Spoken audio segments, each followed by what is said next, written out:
All right, welcome to another episode of Digging Deeper. Robert here with Brandon. We just had Christmas offering this past Sunday. Tell me, Brandon, we had $1 million come in. $1 million. I was like, let's give them the amount right now. No, I don't know. If you want to know what the final amount is for Christmas offering, then it is going to be available on Christmas Eve services. Christmas Eve services, we will make that announcement. And I have no idea at this point where we're at. I just know that the kids brought a lot of money because they are still counting that this morning. I love that. Lots of change. Lots of change. A lot of coins, a lot of jingle and jangle going on around here. So it's good. It was a fun day. I want to talk about two things today because, you know, your message...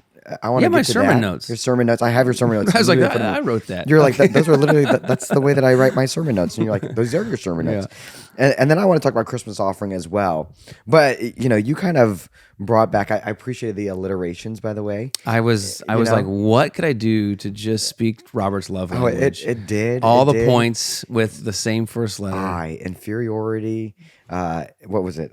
Inconvenience, and then impossibility, right? And then I just wanted to just really jack with you. And my next four were not related at all. And then it was just like this whole thing. And I was like, does this spell something? I was like, P, preparation, observation. It's like post. No, because it's an E next. But anyway, so I want to talk about those three I points: inferiority, inconvenience, and impossibility. Yep. And so, but in relation to when God called you to do something really big. Okay. That is a reason why we're sitting here today, which was move from Illinois and plant a church here in San Diego. Were there moments that you went through some of those things? Like, for instance, did you experience ever like the second guessing or the insecurity of feeling inferior for the call that God had on your life? Yes. This is a trick question, though. Why? Well, because if I were to say no, I'd be an arrogant jerk. Yes. Yes, that's true. And if I say yes, then I'm relatable, but people are like wondering if I should have more confidence. No. I don't think anyone thinks the that's truth the second is, thing. yeah, absolutely. I mean, I probably compare it to, we had some friends in town this weekend who moved away about a year ago. The Stecks, he was one of the elders here at the church. And I was just kind of asking what it was like now being in Texas. And he just said that, you know, there were moments that they had great confidence and felt like, okay, this is what we're supposed to do. And there are other moments where they're like, what are we doing? And he said that happened on the times before they actually made the move. And now that they've been there, there's been moments where like, oh, this is great. And there's other moments where like, we made the biggest mistake ever. Like, wow, we left. And I think that is the kind of the fluctuation of emotion that, and even the thinking patterns that I had, when we did make that decision. Yeah. Because there was about a 6-month period that I ended my job in March of 2012, and I didn't move until August of 2012. Wow. So I was unemployed and raising support and thinking to myself like, man, we're moving to San Diego, but there's so much uncertainty. What are we doing? We have a 2-year-old. My wife's pregnant with Shepherd. So yeah, there were a lot of times that I was like, why are we doing this? Are we just like crazy? Other moments like, yes, I think God's called us to do this. I think I am equipped and my wife and I are together equipped to do this. And then other times we're like, who are we kidding? Like what, we are going to stand out like a sore thumb in San Diego. Like we're not wired for that. We don't know anything about that. So yeah, there's tons of those moments of ups and downs. And trying to feel like, am I equipped for this? Am I ready for this? And and even, I used the example yesterday. Can anything good come out of Nazareth? That inferiority aspect. Like I kind of feel that as a person. I'm from a farm town of 5,500 people, you know, and so for me now to be out in the metropolitan Southern California city of San Diego, like I still feel weird when I go back and visit my mom or my brothers, because it's just they're night and day difference. It's not one's better or what's not, but like just being from a small town that's very homogenous and very simple-minded, agrarian as a farm town, you're like, do I belong out there? Like, do you fit? Do I fit? And then people from my own, and it's weird because sometimes you could have people maybe from the urban areas look at people from the small towns and be like, yeah, this person is pretty naive, and they have their own set of like stereotypes. But then people from the small town Absolutely. look at the people in the big town, and they think so. I get looked at sometimes as like, you're a sellout. Oh, You left us. Interesting. Okay. Right? Like, like, oh, you think you're better because now you live in a place with palm trees and we still have maple trees, and It's a little bit yeah, like it's tribalism weird going how on, that, okay? all of that Interesting. plays into kind of just the psyche of trying to wrestle through decisions that you make. I hear that. Yeah. Now, how did you process through and overcome some of those feelings of inferiority to actually get to the place where you made the step of faith? I mean, a lot of it was my wife and I just constantly having conversations every night, praying together, and feeling like there were definitive moments that we felt like God's voice was the most resounding. Like he's told us to go, and I can't let the voices of others, I can't let my own insecurities, those types of things be what prohibit me from saying yes to the Lord. Yes. And so that was a big deal. The other kind of definitive moment for us was when we were at boot camp, which is kind of when they're like assessing whether or not you and your spouse would be good church planters. Yeah. And I was paired up with this woman who was going to be planting in Los Angeles, and we were supposed to create a sermon together and a service together. That was one of our assignments. And we chose the calling of Moses as kind of what we were going to focus on. Interesting. Exodus chapter 3. And she said something in her message that just stuck with Jamie and I. And she talked about how when God called Moses, and Moses essentially is asking for a sign, the sign that God tells Moses will be the sign is like, when you see my people free and praising my name. So it wasn't a sign as far as like confirm it now. It was like, you're going to go and do, and then later I'll give you the sign. Yeah. So a lot of times we operate, and we kind of, I rephrased it this way for our own life, but like we operate oftentimes off the paradigm, you know first and then you go. Mm-hmm. And in Moses' story, and oftentimes in the economy of God, it's no, you first off, you go, and then you know. Mm-hmm. And so we're like, I guess we got to go, and then down the road we'll see if this is really what God said or not, and we'll know. And that's what faith is. You know? Is being willing to step out when you don't know, but still being certain because of where the promise came from. Yep. And being able to look at the person of Jesus and say, I know that promises in him are yes and amen, and I can have full assurance in that. I don't need to be able to see it in my circumstances. Right. It's good. Yeah. So now that you've kind of worked through those inferiority complexes. Yeah, that was like a decade ago, man. So yeah. I'm fully secure. So I got now, no at this insecurities point, whatsoever. You don't ever experience any of that Never. anymore towards anything that No. you might be facing or God's calling you towards. No. Towards a Christmas offering, anything like that. I mean, when you give, when you serve, when you step out, you don't experience any of that now, right?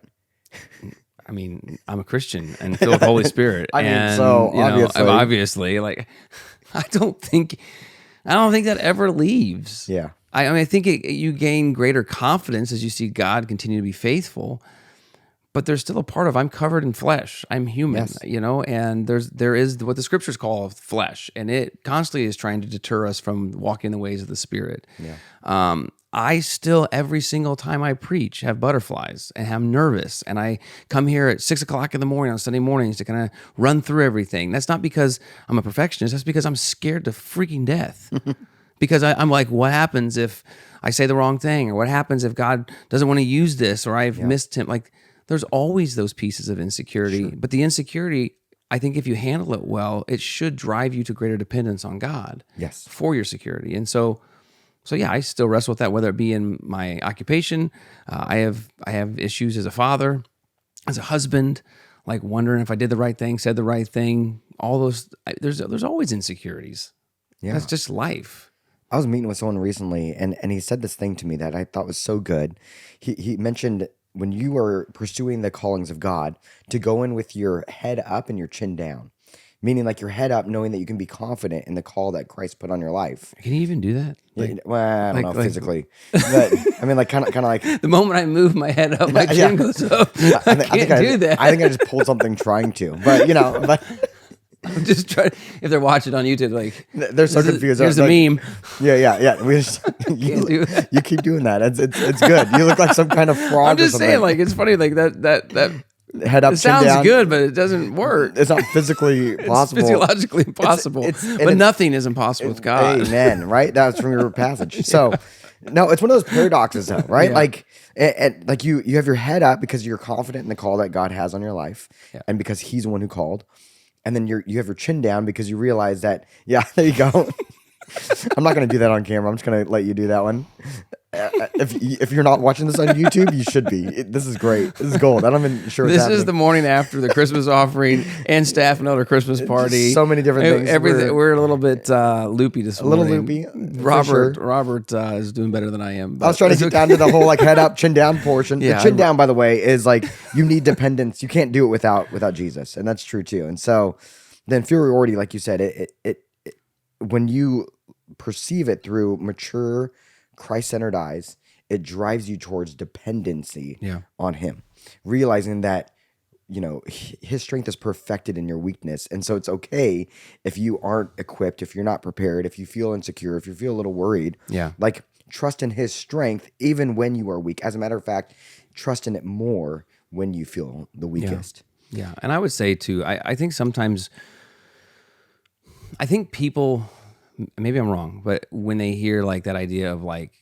press in, depend on Him more, His strength to be sufficient in your weakness, which are all scripturally based notions. What I don't want to be heard or interpreted is as if like there's this magical moment that all of a sudden I'm like, I feel absolute peace and everything's good. And I figured out how to like to click into another gear to like depend on Him. No, I'm just like telling myself that, praying that, and then moving forward in hopes that that's true. But it's not like, and there are times that I'll like realign and feel like there's like that peace that transcends understanding that does come over me. But it's not like this supernatural phenomenon that just happens where all of a sudden like I just clicked into a new level of dependence. Not often. No. I'm just like, I just actually walked on stage and opened my mouth and I hope that it goes okay. Yeah. Or I just decided to swallow my pride and ask for forgiveness, and hopefully my wife will forgive me, or whatever it might be. So I think it's good. I think it's important for people to hear that, sometimes we think like if we're scared, then we need to try to find peace in our situation before we can step forward. Yeah. But I think that there's something said about doing it scared. Yeah. Doing it afraid. I think that's faith, is when you still have the fear and you do it anyway because you trust that God is better and God is stronger and God is able. And so you step forward in it, even if you're afraid at every moment throughout it. Yeah. Now, when it comes to inconvenience, which is kind of your next point on that, inconvenience is not necessarily driven by fear directly, right? It's probably more so kind of like... The only fear I would say is the fear of losing control. Okay, that's good. Yeah. Explain that a little bit more. Well, inconvenient means it's interrupting something. Yes. And what's likely interrupting is something that you've already pre-planned, which is your purview, your control. Yeah. And so I think if you have a fear of whatever you've planned getting disrupted and inconvenienced by it, that's where the fear piece lies, is losing control. That's good. And so when you were planting Rise City Church, were there pieces of it that were not according to the way that you planned out what you thought your next 10 years would look like? I am less of a futurist in that regard. Like I didn't really plan out what my next 10 years would look like. I think there were things that manifest and materialized that were not what I expected Rise City Church to necessarily look like at the very beginning. And there were moments that I felt like we'd have in the pre-launch phase way more people than we would. We'd have a different location that I was planning on trying to have secured that didn't play itself out. So there were things like that became, in some regards, inconvenient because I felt like we were taking steps backwards rather than moving forwards. Because it wasn't like the way you had planned it. Yeah, it wasn't like how I envisioned it in my head, how I even cast vision for how it would manifest and all those things. There were, but I don't know if saying 10 years later, I think if I were to have a hope, like moving out here, of saying, I hope someday that we're a viable church that's not relying on the support of other people from somewhere else, that there's a community of people that absolutely love one another, serve one another, give generously to one another, that God willing, we'd have a facility and not always you set up tear down. So a lot of the things I think I would have been able to, if you'd asked me that question back then, that I would probably have somehow verbalized, we've been fortunate to step into that reality.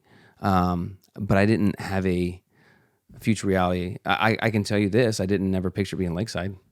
Okay. Yeah, I mean, like, Because you were about to plant originally in Rancho San Diego, yeah, right? yeah, And Rancho it San was going to Diego. be called a whole different church. Whole other church name, different location, and then we ended up coming to Santee. I never anticipated us not being in Santee because when we kind of launched there, it felt like this is where we're supposed to be at. And then the door opened with here in Lakeside, which we've been here now 6.5, 7 years. So there are definitely things like that you have to have flexibility. Yes. And I don't know if all those things you would label under the banner of inconvenience, but it definitely caused you to have to shift some priorities and even preconceptions of what you thought were going to take place. It takes some control out of your hands absolutely. because you're kind of just following what the Lord's doing. Yeah. And so you kind of mentioned all these things have become a reality. These things that you're kind of like, I hope for it and stuff like that. Was there anything along the way that you look back now and you're like, at one point, I said it's probably impossible, and all of a sudden now you're looking and you're like, wow, like it wasn't impossible. God did it. Was there anything like that along the last 10 years that you can identify in Rice City Church where you were like, that's impossible? Whether it was $500,000 given to Christmas offering or, having a building or whatever else it looked like. Yeah. I mean, some of the impossible stories in our history. I mean, one is the building that we sit in right now. That's never going to go away as far as one of the God stories is the merger with Harvest and the gifting of this facility and wonderful people that were more important even than the facility itself that we were graced with. I would say that the Christmas offering is absolutely something. To think that we have been able to give, millions of dollars away in 10 years as a church, like that to me is wild. And it's hard to it's hard to really explain unless you are here in San Diego, and even more so unless you're here in East County. Like this is in East County is probably one of the more, I would say economically challenged, but it's not La Jolla, Del Mar. You're not living on the coast with a lot of people who are making 7-figure salaries. Like it's not known for affluence. No, it's not known for affluence at all, but it's actually become like this incredible source of, I think, encouragement, inspiration, and generosity in seeing people really rally together and give so much money away. So that to me is every year a story of impossibility. Even, and I don't want to wrap everything around finances, but even I still sit on the board of a lot of church plants. Mm-hmm. And I remember when we were trying to even get this place of to become, self-sufficient. It's like, is there a point that we can actually have people give in total for the whole month around $32,000? And that seemed absolutely insurmountable to me. Yeah. Because I was like, where's that going to come from? And now sitting with church plants that they're still in that same place. And now to look back and say, oh my goodness, look what God's done in 10 years and to see how he's done those things. To me, those were impossible feats that I didn't know could happen. And now to sit in the reality of them happening, it's like, man, God, why did I ever doubt? Why did I ever distrust? Because it's hard to see what's not in front of us. Yeah. Because now we have to have faith to be able to look forward to the perspective that God has. Yeah. And I think that oftentimes we're limited by our own perspective and our own experience and what we've seen. If I've noticed that, people that have seen God provide in big ways usually will step out and expect God to provide again a little bit more readily than someone who's never seen it or never experienced it. Yeah. So as you start to kind of reflect on some of those impossibilities that you realize they were not impossibilities, God actually could do it. How does that drive you now to say, you know what, like here's the next big step. Like I'm ready for it, God. Like what does it look like as you're trying to trust the Lord in your own life as as a pastor of Rice City Church and leading in all those different things? Where are you kind of like, man, like we've seen God be faithful. Here's how we can see God be faithful again. That therein probably lies my greatest inferiority complex. Okay. I think for some people, the impossibility becoming possible fuels them to look at more realms of impossibility to see God make it possible. Mm-hmm. That's not me. Okay. And the reason that it's not me is because I feel like, who am I to ask for more when I've been granted so much already? Okay. And I struggle with that because I think about that all the time. I how can I ask for more, Lord? And if I can motivate myself to ask for more for the sake of other people in our church, for the sake of people in our community, Yes. for the sake of people who don't know, being able to know, then I find a little bit more of a brazen, like, yeah, let's ask in boldness, and anything you ask my name, I'll grant it unto you, and I can You begin don't to have claim because the you don't promises of ask. Jesus. Yeah. But I struggle at times, Lord. I don't want to sound like a spoiled brat. Okay. You know, if I feel like I received my quota of miracles, and I see these other church planters, or I see my other friends, and they have not experienced some of these things that I have found unbelievable assurance and gifting in. And and I'm not saying that like trying to act all humble. I mean, I have an inferiority. Like, who am I? That makes Like, sense. I know me. I don't deserve this. There are people that love Jesus more than I do. There are people that are way more passionate about this than I am. I'm still trying to figure out how I got to this place, because I became a Christian at 20, and all of a sudden my life got changed. And so what you're saying. This is good. so my inferiority is like, who am I to make such a request? And I know, I am dearly loved. I'm a child of God. I know the answers, but I struggle with those types of prayers because of how faithful and gracious He's been already. It's like the Christmas offering. People are like, what's the goal this year? And I'm like, I don't want to have a goal this year. Like, I hope we hit 500,000, but I don't want to like be disappointed if we hit 300,000, because there was a point 300,000 was impossibility, And that was huge. and that was it is huge. Yes. It wasn't. It is. Yes. Flipping huge. So I just think that, like, to always move towards bigger and better, and climb the next hill. I just struggle with that mentality because, and maybe this is just me. I've watched a lot of people that sit in my chair, so to speak, as lead pastors, play that game and then fizzle out and die. Because they get exhausted, or because They get exhausted, they're disappointed over and over again. It's just another form of chasing a dopamine hit, but just with a spiritual twist. Explain that. I love that.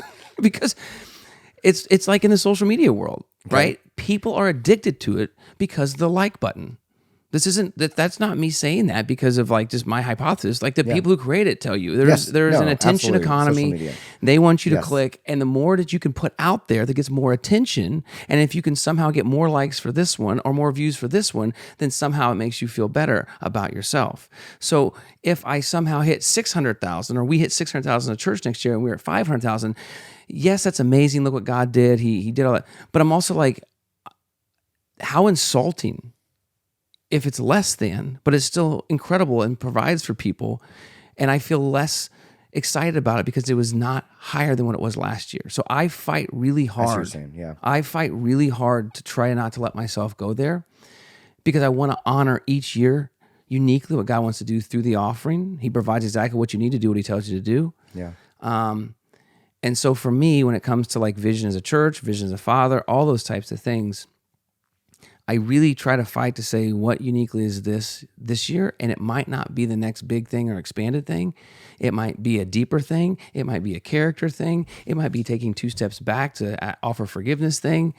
And I guess what I've observed in some of my peers, and I'm not trying to say this to put down my peers, that when they continue to push harder and faster and bigger and better, that more of them than not have ended up more tired, frustrated, disappointed, or lacking gratitude for still something so miraculous, but it just wasn't bigger than the year before. That was a diatribe. It's okay. It is a diatribe. I'm sorry. It's just, you can hear it in my voice. Like, that is just that's a passion point. It's a passion point for you. It is. It's funny because you and I are probably on just behind the veil, differing ends of the spectrum on that, right? And so I think that it also does matter where the glory goes. Absolutely. And so if a leader is looking for glory for himself and for his name and his reputation, and that's why he's climbing peaks, then absolutely it dishonors God, and it will set you up to fizzle or fall. Right? Like, runners fall like really hard sometimes. And so when people are sprinting and running and they're doing it because they're trying to prove to everyone else how great they are or something, you know, it's something about themselves, they will oftentimes fall or at least fizzle, right? They'll realize the limitations of their own strength. Whereas if the glory really is about, lifting high the name of Jesus and displaying it, then I think that we can expect great things. As a matter of fact, I think that it honors God to, and I know that you don't disagree with me, Yeah, but no. it honors God. Oftentimes, I feel dishonored when I feel undervalued or feel like the underdog all the time, Yeah. right? And sometimes I think we treat God that way, where we dishonor God inadvertently because we have what we would call quote unquote realistic expectations of what God is going to do. When God is like, no, I've told you that I am greater and bigger and I'm a provider and I've told you that I will do these things. Yeah. When you have expectations that don't match who he says he is, it dishonors God. And so faith actually is a way for us to, I think, honor God by saying it doesn't have to be a number or a picture in our head that's physical. It can be deeper, it can be more character driven, like you said. It can be just someone's next step. Yeah. I've learned to appreciate this. And you know me. Yeah. I love the big moments Yeah. and the big movements. Like I get juiced from it for sure. I absolutely love those moments as well, and I do Yeah, think that they're important and God honoring, and I think that they are God driven in a lot of times. absolutely. I think behind my passion on this point, it really is people. And what I mean by that is I think of my mom, my dad all the time. And I think of the people that I grew up with in the small town. And I think that sometimes in pursuit of the extraordinary, we dismiss the extraordinary nature of the ordinary. And I Yeah, the don't value want, of a I don't want people to like look and chase this one thing and goal at the expense of the extraordinary, unbelievable moments right now that are palpable and presentable for you to step into in this very moment. Yeah. And if spiritual pursuits only are the big hill that you climb, it feels more insurmountable for the everyday person who's not in ministry, who's not preoccupied with this every single hour of the week like you and I are. And I think that I am always thinking, how would my dad respond to this? How would my mom feel about this? How would the people in my town that I grew up with feel about this? And that's a little bit of like just, it's probably because I was born in a small town. And so I'm not saying one's right or wrong. I'm just saying it's fascinating to me how God wires us differently. Yeah. And there's just times that maybe it's because of being a dad now with 4 kids. Like I want my kids. My goal planting Rise City Church. One of our driving factors was I want my kids to grow up in a context where they see God do something incredible, that they see God make something out of nothing, that they would see the faithfulness of God when mom and dad said yes and look what He's done. So there was in those moments absolutely the impossible, unbelievable was at the driving point of my endeavor, so to speak, or motivation. It's weird now being here for 10 years, and I want my kids to see that, and they do see that through the Christmas offering. They do see that in building homes in Mexico. They do see those things. And they're friends and being changed and loving Jesus more. But I Yes. find my kids at times talking about the next thing to do or the next big thing, Gotcha. and I'm like, your sister's sitting right next to you. She is the next big thing. You know what I mean? And I think that tension, and that's probably what it is. It's. I think I heard this phrase a long time ago. It's not something. It's not a tension to. It's a tension to manage or something like that, right? Yeah. And it's not to solve. It's just a tension that exists, and you have to manage it. Absolutely. So Because what we've done is on one end of the spectrum, we'll do what's safe. And I truly do believe that if you are living your life in a safe way that you can control and make happen on your own, Yeah, that you you miss- probably yep. aren't as dependent on the Holy I Spirit totally as you agree. should be. Yep. And so as a church, we should be stepping out, a little bit further if that's the case. I agree. And saying, Jesus, I trust you, that you're going to catch me and that you're going to help me to the next step after that. Yeah.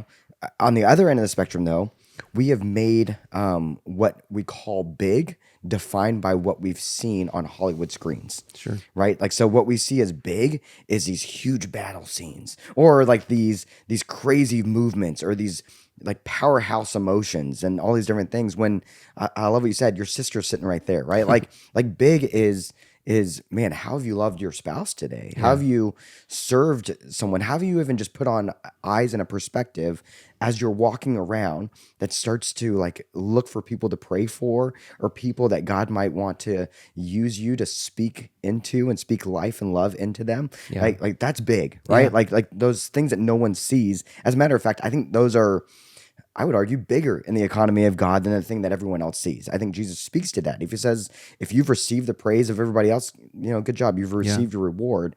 But if you are like being Jesus, like his hands and his feet, and you're being an ambassador of the ministry of reconciliation in that way, and no one sees it, like I think that's bigger, right? That no one sees it, and that it's simple, and it's everyday, and it's it's faithful. Yeah, I agree. Well. I did an interesting study. It's probably been 3 or 4 years ago. Just looking at like how much space is taken up by what we would define by the extraordinary and miraculous versus the ordinary and the mundane in the Bible. I try to look at like, because I am especially new to the faith, like, oh my gosh, the parting of the Red Sea, that's amazing. Daniel and the lions, like all the stories that we tell the kids usually generally make up the miraculous.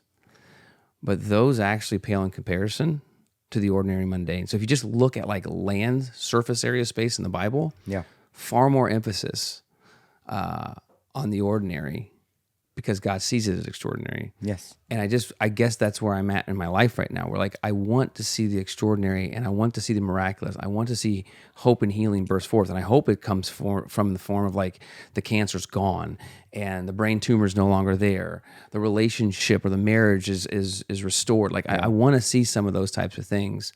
But probably because in my phase of just being a dad right now, I am so hyper fixated on like the way you just spoke to your sister or the way that you honor your teacher by doing your assignment. All of those things are worshiping Jesus. And so I'm probably a little hyper focused in those right now. Yeah. But it started in me by kind of doing that scriptural kind of research of saying, like these are so true about who God is, but they're not the only thing. And I have been feeding on a diet for a long time of just these things, looking for those things, and so once again that tension to manage. So it's good. So yeah, I don't know. I wonder if in my life, like in different phases of even when my kids get older or stuff like that, like maybe there'll be more the push in the other direction. Because I've been there. I'm just kind of like I've swung the pendulum this way right now, and a lot of it all the way to bring us full circle is like there probably is some of that because of inferiority. Like, who am I? What do I don't deserve this. Yeah. How can I ask for more when so many have maybe not had as much? I'd rather you do something in Shankar and India with that demographic of people than here, and I think those types of things, they both level me out and humble me, but they also like haunt me. Yeah. They drive you towards that other extreme. Yeah. So, okay. Yeah. So talking about Christmas offering here, because I want to make sure that we talk about that a little bit here. Yeah. So we've got some different initiatives and things like that going. Tell me, what are you looking forward to? I mean, people have given and people will give and people are generous. And I'm so grateful for, listen, if you were part of Rise City Church, you blow my mind in the best way possible. The way that you will just take steps of faith and you'll ask that question, what is God asking me to do? And your obedience is inspiring, it's challenging, and honestly, I love you for it. Like it's so incredible. And so absolutely, I will say that. But what I also love about Christmas offering is what happens on the back end of it. Yeah. Because funds turn into like people moving and starting to do things in the name of Jesus and start to live their life in a different way and step out of their comfort zone in other ways and go and build a house in Mexico or whatever else and so forth and so on. But it turns into stories of life change. So what are some things that you're kind of like, man, I'm praying for these life change moments to happen? And they might be small, like we talked about, seemingly. I think they're big, but we might perceive them as small, or they might be big ones. What are the things that right now you're actively praying through and you're kind of like, Lord, like if you want to use whatever people give to create some life change and some transformation that would lead people closer to you, what are you praying for? Well, I mean, I've started this morning. I haven't got all the way through it, but we're looking at all the nominations. And so as I'm looking at all the different nominees that are coming in, those are always something that occupy my prayers, that God would use this kind of what seems to them random act of provision and blessing to really spur them on to believe that God sees them, loves them, knows them, is there for them at the right time.